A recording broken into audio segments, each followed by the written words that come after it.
Tila malungkot ka nitong mga nakalipas na araw. May problema ka ba? Mula na maging isang leader ng grupo, pakiramdam ko ay hindi ako sigurado sa lahat ng ginagawa ko.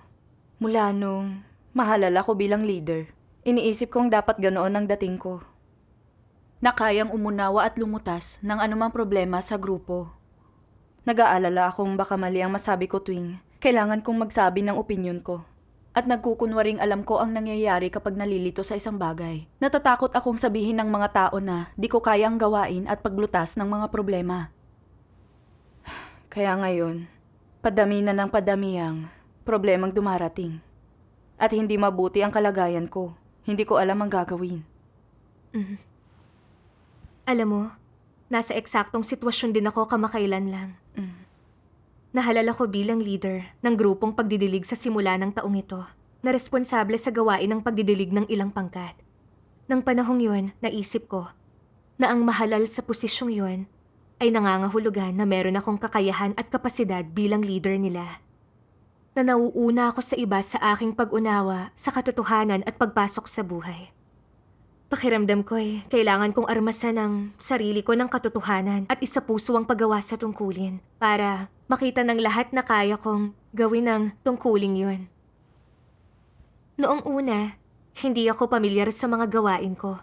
Kaya pag may dumating na mga di pamilyar na bagay, tinatanong ko ang mga kapatid na katrabaho ko tungkol sa mga yon. Naisip ko na dahil bago ako sa tungkuling yun, mauunawaan ng lahat na may ilang bagay akong hindi nalalaman. At ang higit pang paghahanap ay makakatulong sa akin na mas mabilis na lumago. Tapos, mag-iiwan ako ng magandang impresyon sa lahat at iisipin nilang talagang masigasig ako. Pero, lagi akong nagkakaroon ng maraming problema. At kalaunan, nag-aatubili na akong magtanong. Medyo matagal-tagal na ako sa tungkuling yun noon. Kaya, ano na lang ang iisipin ng lahat kung laging marami akong tanong? Iisipin kaya nilang wala akong kakayahan na hindi ko kayang lumutas ng mga simpleng problema at di ko kaya ang tungkuling yun bilang leader? Kaya kapag nagkakaroon ako ng problema pagkatapos noon, hindi ko mapigilang mag-isip. Kung dapat ko ba silang tanungin ulit? Makatwiran bang magtanong? Nag-alala ako na magmukhang napakasimple ng aking pag-iisip. Kung pakiramdam ko hindi komplikado ang ilang problema, hindi ako nagtatanong. Sa halip, nilulutas ko ito. Kaya dumami ang nagpatong-patong na problema. At ang ilan ay hindi nasolusyonan kaagad. Lalo akong nag-alala dahil dito. Iisipin kaya nila na hindi ako akma na maging isang leader. Sa tuwing may mga pagtitipon, lalo na kapag may leader doon, kapag nagbabahagi ako ng mga salita ng Diyos, nag-aalala ako. Ang pagbabahagi ko ba ay praktikal? Ang pagkaunawa ko ba ay dalisay? O obserbahan ko ang reaksyon ng lahat matapos ang aking pagbabahagi? At kapag may isang nagpalawak batay sa lahat ng mga sinabi ko, nangangahulugan na ang pagbabahagi ko ay nakaantig sa puso nila at may taglay na liwanag. Ipinakitang may dalisay akong pagkaunawa sa mga salita ng Diyos at sa aking tungkulin. Pero kung minsan, sasama din ang loob ko kapag walang tumugon pagkatapos ko. Makalipas ang ilang panahon, naging nakakapagod na ang aking tungkulin. Lagi ko tuloy iniisip ang mga sinabi ko at hindi makapagpahinga. Gusto kong gawin ng mabuti ang aking tungkulin, pero lagi akong hindi mapakali. At hindi ako lumalago o natututo. Nawala sa isip ko ang totoo kong layunin. Oo nga. Ang laging pag-iingat para magpakitang tao ay nakakapagod. Oo nga. Papaano ka naman nakaalis sa kalagayang iyon? Lumapit ako sa Diyos sa panalangin at paghahanap at nagbasa ng kanyang mga salita. Babasahin ko. Sige. Sabi ng Diyos, ang mga tao mismo ay mga bagay na nilikha. Kaya ba ng mga bagay na nilikha na magkamit ng walang hanggang kapangyarihan? Kaya ba nilang maging perpekto at walang anumang mali? Kaya ba nilang maging dalubhasa sa lahat ng bagay, maunawaan ng lahat ng bagay at maisakatuparan ng lahat ng bagay? Hindi. Gayunman, sa kalooban ng mga tao may kahinaan. Sa sandaling matuto sila ng isang kasanayan o propesyon, pakiramdam ng mga tao ay may kakayahan sila. na sila ay mga taong may katayuan at halaga at mga profesional. Gaano man nila isiping may kakayahan sila, nais nilang gawing kaakit-akit ang kanilang sarili na magpanggap na matataas na tao at magmukhang perpekto, walang mali o depekto. Sa mga mata ng iba, nais nilang ituring na dakila, makapangyarihan, lubos na may kakayahan, at nakagagawa ng anumang bagay. Ang ilang tao, kapag pinagawa ng isang bagay, sasabihin nilang alam nila kung paano to gawin, kahit na sa katunayan ay hindi. Pagkatapos, palihim nilang aalamin at susubukang matutuhan kung paano to gawin. Ngunit, walang pagkaunawat, kaalam-alam. Matapos ang mga araw ng pag-aaral, kapag tinanong kung kumusta sila dito, patuloy silang nagkukunwari upang itago ang kanilang mga pagkakamali at kahinaan. Sinasabing malapit na silang matapos. Anong klaseng disposisyon ito? Ito'y sukdulang mapagmataas. Ayaw nilang maging karaniwang tao, normal na mga tao, o mga mortal lamang. Gusto lamang nilang maging nakahihigit sa tao, o isang taong may espesyal na mga kakayahan o mga kapangyarihan. Napakalaking problema nito. Para naman sa mga kahinaan, kapintasan, kamangmangan, kahangalan, at kawalang pangunawa ng normal na pagkatao, binabalutan nila ito upang hindi makita ng iba at patuloy na nagpapanggap. Laging lumilipad ang isip ng gayong mga tao, hindi ba? Hindi ba nangangarap sila ng gising? Hindi nila kilala kung sino sila o kung paano ba isabuhay ang normal na pagkatao. Ni minsay hindi sila kumilos na tulad ng praktikal na mga tao. Kung pipiliin ng mga tao ang gayong landas sa kanilang pagkilos, laging lumilipad ang isip nila. Sa halip na manatili silang nakatapak sa lupa, gusto nilang lumipad. Magkakaroon ng mga problema. Ang landas sa buhay na pinili mo ay mali. Amen. Amen. Ang pag-iisip dito ay nagbigay sa akin ng kaunting pagkaunawa sa kalagayan ko. Masyadong mataas ang tingin ko sa aking sarili. Pakiramdam ko dahil ako ang leader ng grupo ng pagdidilig. Nangangahulugan yun na meron akong isang partikular na kakayahan at kapasidad sa trabaho. Nang makita ko ang sarili ko sa ganung paraan, nagsimula akong mag-alala sa iisipin ng iba sa akin. At gusto kong patunayan na kaya ko ang gawain sa lalong madaling panahon. Kaya nang magkaroon ako ng mas maraming problema at paghihirap, hindi ko basta-bastang matalakay ang mga ito. Sa halip, palagi akong nag-aalala na mabubuko ako at sasabihin na kulang ako sa kakayahan at hindi kaya ang trabaho. Nagsimula akong magkunwari. Tumatahimik kapag may mga problema at nilulutas mag-isa. Nangangahulugan yon na maraming problema sa aking tungkulin ng hindi agad na aasikaso. Na nakaantala sa aming gawain at nakaapekto sa aking kalagayan. Naging magulo ang lahat ng bagay sa isip ko. At nagsimulang malito sa mga bagay na dati ko nang nauunawaan. Lagi akong nagdadalawang isip sa pagbabahagi sa pagtitipon. Takot na mamaliitin ako kapag hindi ito mahusay. Pigil na pigil ang bawat kilos ko. Oo nga. Napagtanto ko na ako talaga ang dapat sisihin. Napakamapagmataas ko at wala ako sa katwiran. At hindi ko maharap ng maayos ang aking mga kahinaan. Lagi akong nagkukunwari para mapabilib ang iba sa akin. Ang tungkuling yon ay isang pagkakataon na ibinigay ng sambahayan ng Diyos para sanayin ako. At di nangangahulugan na nauunawaan ko ang katotohanan o kaya kong gawin ang trabaho ko. Meron lang akong maliit na kakayahang tumanggap ng katotohanan. Pero maraming bagay ang hindi ko nauunawaan at wala akong karanasan sa mga yon. Walang espesyal tungkol sa akin. Pero napakataas ng tingin ko sa aking sarili. Nagkukunwaring marangal, isang taong nauunawaan ng katotohanan. Labis ang tingin ko sa sarili. Kaya naman sa ngayon, nagpapakapraktikal na ako at nagtatanong na siyang tanging makatotohanan at makatwirang landas ng pagsasagawa. Mula sa iyong pagbabahagi, nakita ko ngayon na hindi ako nangahas magpahayag ng opinyon. Dahil iniingatan ko ang imahe ko, ayokong magkamali at magmukhang masama. Kaya lagi akong nagkukunwari. Hindi ako nagtatanong at nagkukunwaring naiintindihan kahit hindi. Ayokong aminin at harapin ang mga pagkukulang ko. Hindi ko kilala ang sarili ko. Paano ka nagsagawa? matapos mong maunawaan ito. Binasa ko ang mga salita ng Diyos na nagbigay sa akin ng praktikal na diskarte. Babasahin ko. Sabi ng Diyos, dapat ninyong hanapin ang katotohanan upang malutas ang anumang problemang lumilitaw. At huwag magbalat kayo o magkunwari para sa iba sa anumang paraan. Ang inyong mga kamalian, inyong mga kakulangan, inyong mga kasalanan, inyong mga tiwaling disposisyon, maging bukas at magbahagi. Huwag ninyong itago ang mga ito. Ang pagkatutong buksan ng inyong sarili ang unang hakbang tungo sa pagpasok sa katotohanan. At ito ang una at pinakamahirap na sagabal. Kapag nalampasan mo na ito, madali nang pumasok sa katotohanan. Ang paggawa sa hakbang na ito ay nagpapahiwatig na binubuksan mo ang puso mo at ipinapakita ang lahat ng nasa loob mo, mabuti o masama, positibo o negatibo. Inilalantad ang iyong sarili para makita ng iba at makita ng Diyos. Walang itinatago sa Diyos.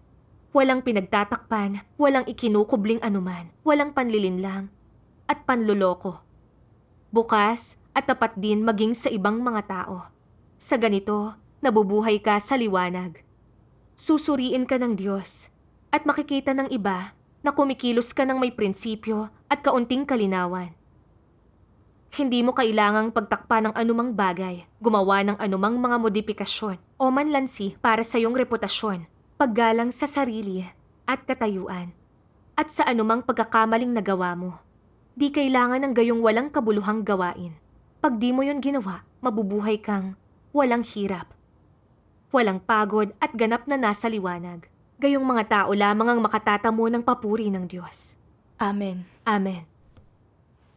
Ang pag-iisip dito ay nagpatanto sa akin na para magawa ang tungkulin ko ng malaya at walang pagkabalisa, ang unang hakbang ay ang maging bukas sa aking pagkakamali at huminto sa pagkukunwari at kailangan kong maging isang tapat na tao.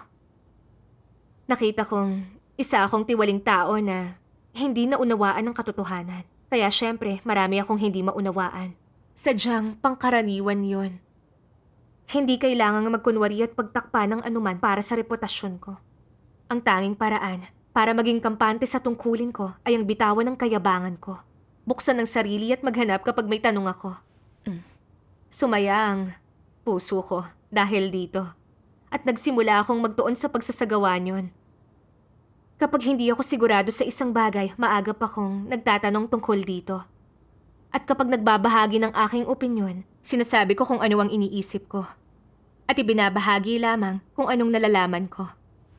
Nang isagawa ko na nga ito, unti-unti kong nauunawaan ng mga bagay na hindi ko kailanman naunawaan dati. At nakita at nalutas ko ang mga pagkakamali sa aking mga tungkulin.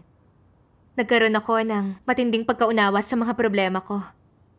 Tapos personal kong naranasan na ang makita ng iba kung sino talaga ako ay mabuting bagay. Na nakakatulong ito na maunawaan ang mga prinsipyo ng katotohanan. Tama. Mas gumaan ang pakiramdam ko sa puntong yon. At pagkatapos nun, ay nagawa ko ng normal ang tungkulin ko. Salamat sa Diyos. Ang kakayahang harapin ng sariling mga pagkukulang ay isang pagkakataon para lumago.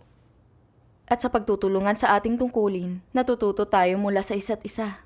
Matutulungan natin ang isa't isa pag nagbabahagi tayo tungkol sa ating kahinaan. Nakikita kong ito ay isang mabuting bagay. Talaga. Hindi nagtagal.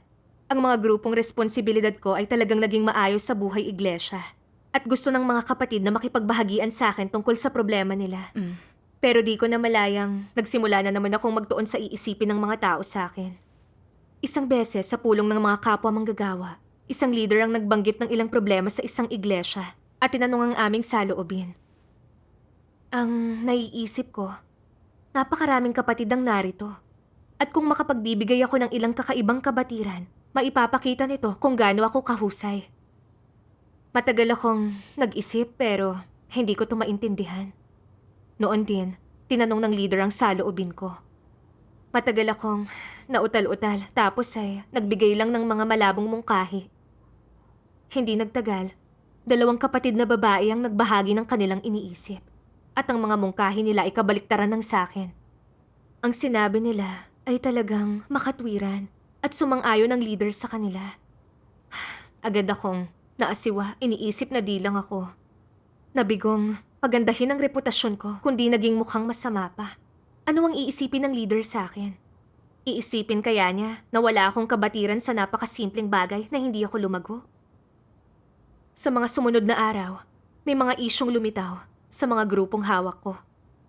Hindi ko to naunawaan, kaya dapat humingi ako agad ng tulong. Pero napaisip ako, kapag itinanong ko ang lahat ng yon, hindi ba nito sisirain ang magandang reputasyong nabuo ko? Sa kabilang banda, alam kong magiging sagabal ang mga problemang hindi nalutas. Kaya, nag-isip ako ng pansamantalang estratehiya.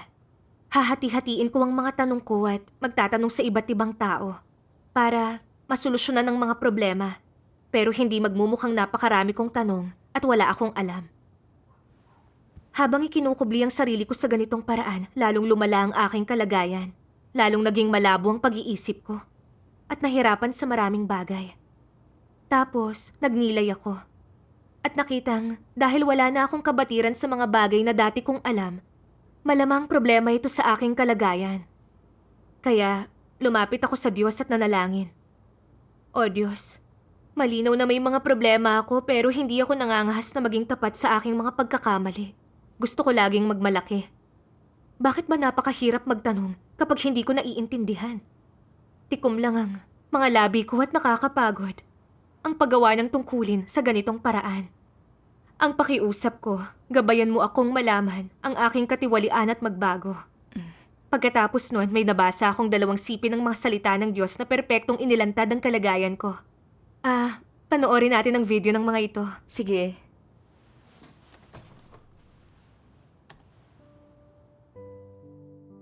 Sabi ng makapangyarihang Diyos, ang makagawa ng mga pagkakamali o ang magkunwari, alin sa mga ito ang may kaugnayan sa disposisyon? Ang magkunwari. Isang mapagmataas na disposisyon ang magkunwari. May kaakibat itong kasamaan at kataksilan, at kinasusuklaman ito ng iba at kinasusuklaman ng Diyos. Kung hindi mo susubukan at magkukunwari o magdadahilan ka, sasabihin ng lahat na tapat ka at matalino. At ano ang ikinatalino mo? Ang lahat ng tao ay nagkakamali. Ang lahat ng tao ay may mga pagkukulang at kapintasan. At ang totoo, lahat ng tao ay may magkakaparehong tiwaling disposisyon. Huwag mong isipin na mas marangal, perpekto at mabait ka kaysa sa iba. Lubos na pagiging hindi makatwiran iyan.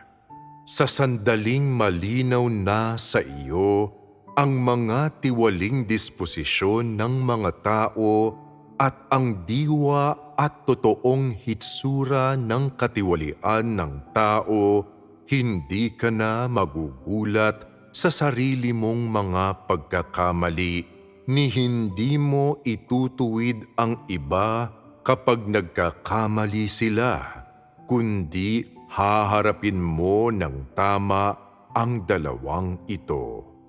Saka ka lamang magiging mapang-unawa at hindi gagawa ng mga kahangalan na siyang ikatatalino mo.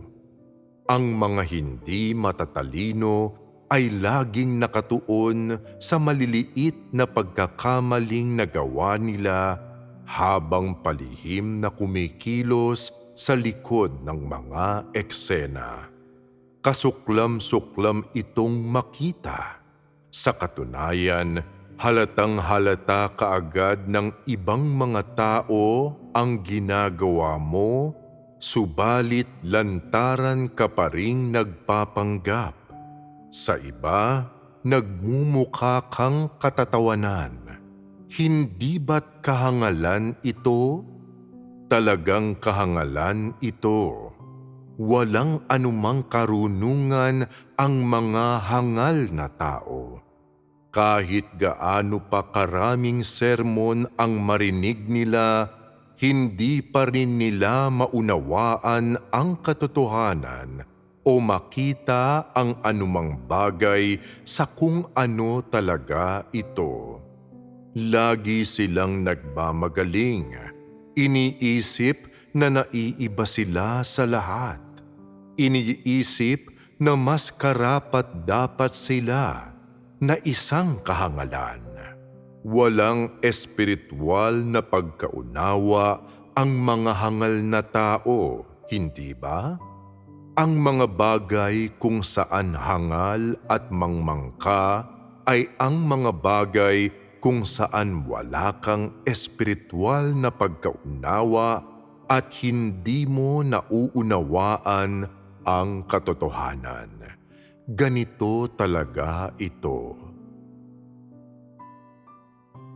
Anong disposisyon iyon kapag ang mga tao ay laging nagpapanggap, laging pinagtatakpan ang kanilang sarili, laging nagkukunwari upang maging mataas ang tingin sa kanila ng ibang mga tao at hindi makita ang kanilang mga pagkakamali o pagkukulang kapag lagi nilang sinisikap na ipakita sa mga tao ang pinakamaganda at pinakaperpektong aspeto nila.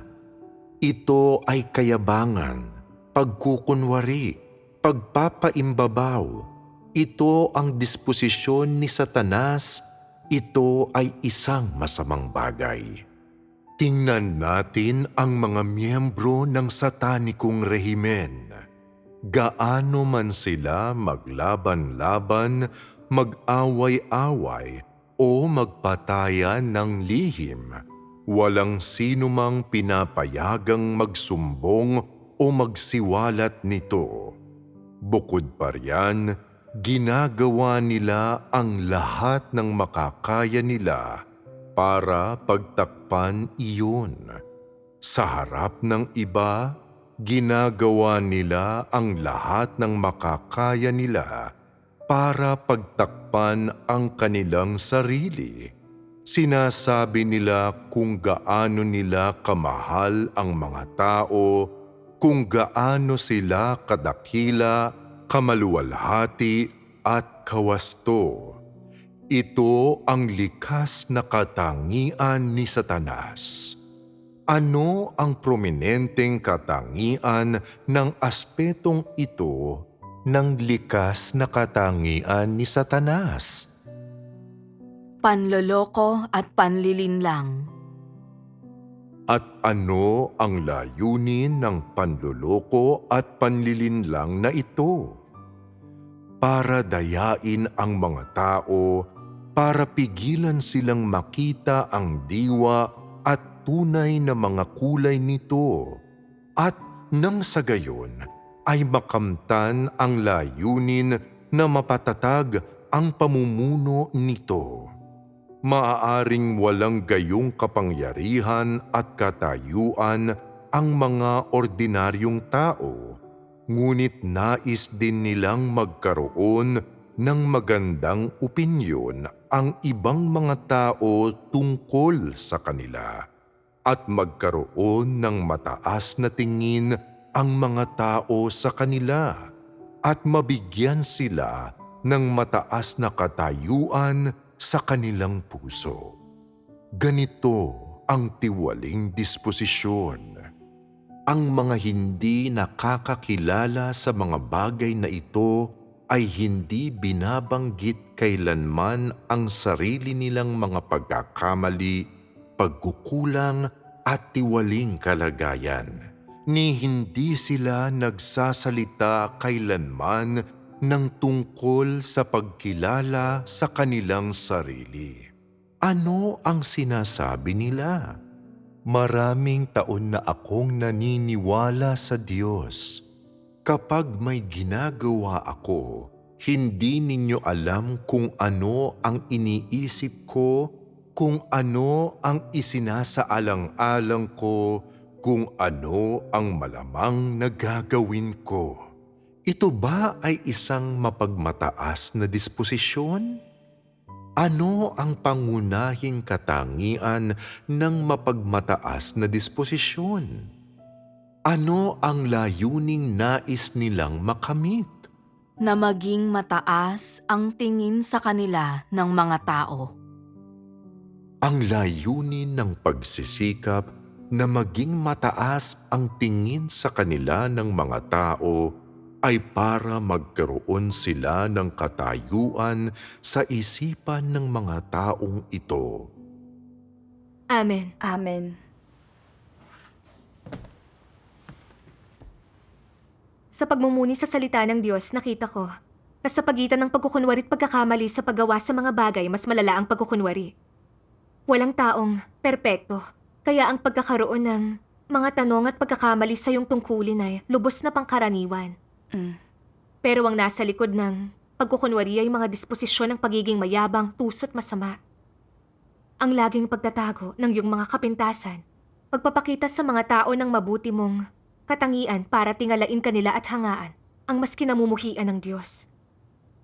Ang isang tunay na matalinong tao ay kayang harapin ng maayos ang kanilang pagkukulang at gamitin yon para punuan kung ano ang kulang sa kanila. Isa itong pagkakataon na lumago. Pero ang hangal at ignoranteng tao na kulang ng kamalayan sa sarili ay di matatanggap ang kanilang pagkakamali. Nagkukunwari lang sila na nangangahulugang hindi kailanman nalulutas ang mga problema at hindi sila kailanman lalago sa buhay. Oo. Nung magbalik tanaw ako sa aking pag-uugali, napagtanto ko na isa ako sa mga mapagbataas na hangal na inilantad ng Diyos. Nang magsimula akong maging maayos sa paggawa ng tungkulin ko, pakiramdam ko ay ayos lang naman ako at kaya kong maging leader ng grupo. Nagawa kong lutasin ang mga problema, kaya itinaas ko ang aking sarili at labis na inisip ang sarili ko. Kaya nang naharap ako sa mga bagay na hindi ko alam lutasin, naging maingat ako at di makapagpasya. Nag-aalalang mali ang masasabi ko at masisira ang aking magandang reputasyon. At nagdesisyon akong magpahayag ng mas kaunting opinyon at bawasan ang pagtatanong. Kahit noong humingi na ako ng tulong, pinipili ko ang mahihirap na tanong para ipakita ang kakayahan ko. At ayaw ipakita sa lahat kung saan ako nahihirapan. Nanloko pa nga ako, hinati-hati ang mga tanong sa pagitan ng mga tao. Para hindi ako makaligtaan. Ako'y mapagmataas at tuso. Di ko talaga kilala ang sarili ko. Nagkukunwari sa iba't ibang paraan para tingalain ako ng mga tao. Napakahangal ko. Kasuklam-suklam sa Diyos at sa tao. Itinago ko ang mga kapintasan ko para sa pangalan at katayuan ko at iniwan ang mga problema sa aking tungkulin na hindi lutas. Nahahadlangan ko ang gawain ng sambahayan ng Diyos. Ano ba ang iniisip ko? Kasuklam-suklam ako at masama. Mapanghahawakan ko panandalian ang aking posisyon sa pamamagitan ng pagkukunwari. Pero sinisiyasat ng Diyos ang lahat. At di magtatagal, aalisin ako ng Diyos dahil sa pandaraya ako sa Kanya sa pag-antala sa gawain ng iglesia. Pinahahalagahan ng mga antikristo ang katayuan. Ni hindi uunahin ang mga interes ng sambahayan ng Diyos para sa katayuan nila. Anong ipinagkaiba ng disposisyon at pananaw ko sa paghahanap at ng sa isang antikristo? Kung iisipin ko talaga, paano ba ako nakinabang sa posisyong yun? Naging labag sa loob ko na tanggapin ang aking mga kapintasan at nawala ang aking katwiran. Ayaw kong maghanap kapag nagkakaroon ako ng problema, kundi ay nagkukunwari at mas lalong nagiging tuso. Mauuwi ako sa landas ng isang antikristo, kasusuklaman ng Diyos at aalisin. Maaapektuhan ito ang gawain ng sambahayan ng Diyos. Sa puntong yun, napagtanto ko kung gaano kapanganib na tahakin ang daang yun. Di ko na maaaring gawin sa ganong paraan ang aking tungkulin. Oo nga. Nauunawaan ko na ang pagtatago sa aking mga kapintasan ay talagang pagkukunwari lang na labis akong may kakayahan para tingalain ako ng mga tao at magkaroon ng lugar sa puso nila. Ito'y landas ng Antikristo. Maantala nito ang gawain ng sambahayan ng Diyos at ako'y aalisin. Hindi ito mabuting landas. Hindi talaga. Nagbasa pa ako ng mga salita ng Diyos na may landas ng pagsasagawa At lalo pa tong nagpagaan ng loob ko. Babasahin ko to.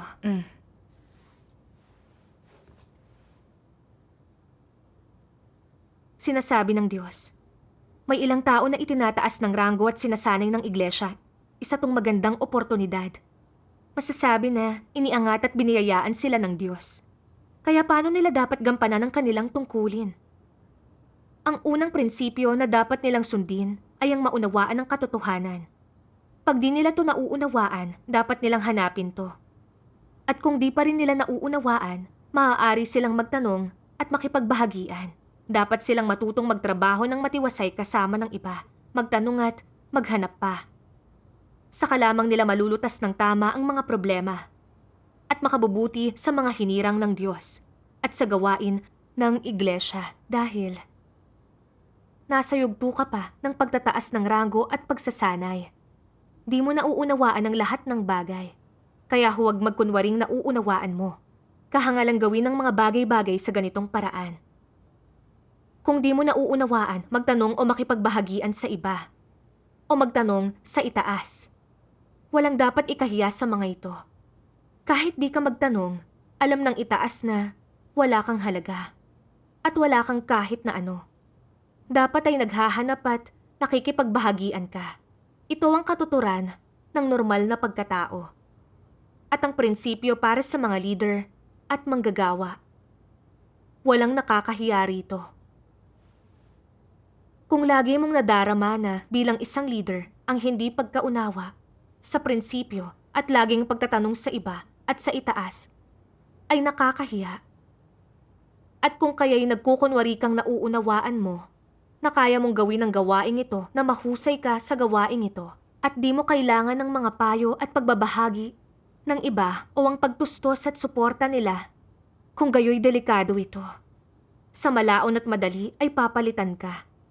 Dahil salungat to sa mga kondisyon ng sambahayan ng Diyos sa promosyon at pagsasanay.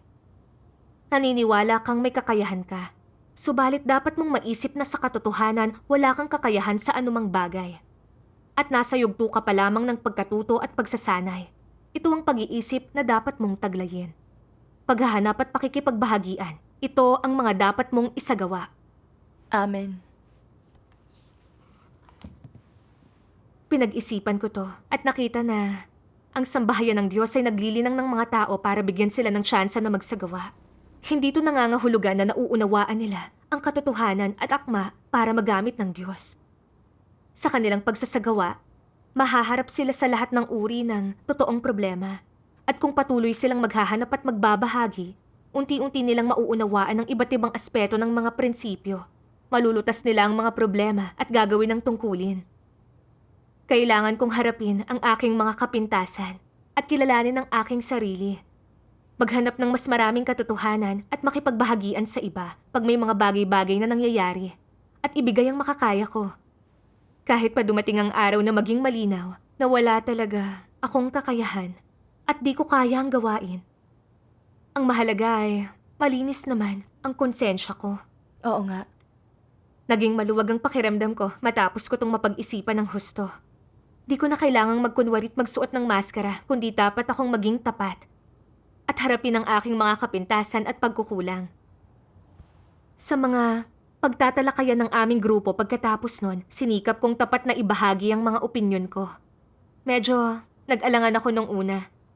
Takot na mali ang masasabi ko at magmukhang may mababaw akong pangunawa at mahinang kakayahan. Lalo na kapag may mga problema na talagang hindi ako sigurado. Ang mga opinyon na ibinahagi ko ay di masyadong malinaw. Magsisimulang kumabog ang dibdib ko. Pabubuko kaya ako ng lahat? Ipapaalala ko sa sarili ko na yun ang totoo kong antas. At ayos lang kung maliitin man nila ako. Ang mahalagay ang pagiging matapat na tao sa harap ng Diyos. At ang pakikilahok sa mga talakayan ay aking tungkulin. Ito ang tanging paraan para mamuhay ng payapa. Salamat sa Diyos. Pagkatapos nun, pag may mga tanong ako sa aking tungkulin, lumalabas ako at hinihingi ang mga ideya ng iba. Paminsan-minsan, nag-aalala pa rin ako na ako'y mamaliitin. Pero kapag naiisip ko na ang pagkukubli sa aking mga kapintasan ay makakaapekto sa gawain ng sambahayan ng Diyos, Sinisikap kong tumalikod sa simbuyong yun at humihingi ako ng tulong. Nagsimula akong maunawaan ng mga bagay na dati ay di ko naiintindihan. At mas gumaan ang loob ko, mas mapayapa. Minsan, mas malinaw ang pagkaunawa ng mga kapatid kesa sa akin. At maiisip ko na baka iniisip ng lahat na hindi ako magaling. Pero hindi yun ang tamang paraan ng pagtingin doon. Kailangan kong matuto mula sa kalakasan ng iba para punan ng aking mga kahinaan, hindi ba't isang kaloob yun? Oo. Hindi ako nataranta nang inisip ko yun sa ganong paraan. At sa paglipas ng panahon, mas gumaan ang pakiramdam ko. Nagpapasalamat ako sa Diyos at naranasan ko kung gaano kaginhawa at kasaya ang maging tapat. Ngayon, mas may pananalig ako na isagawa ang mga salita ng Diyos. Salamat sa Diyos. Ngayon alam ko na ang aking gagawin. Salamat sa Diyos.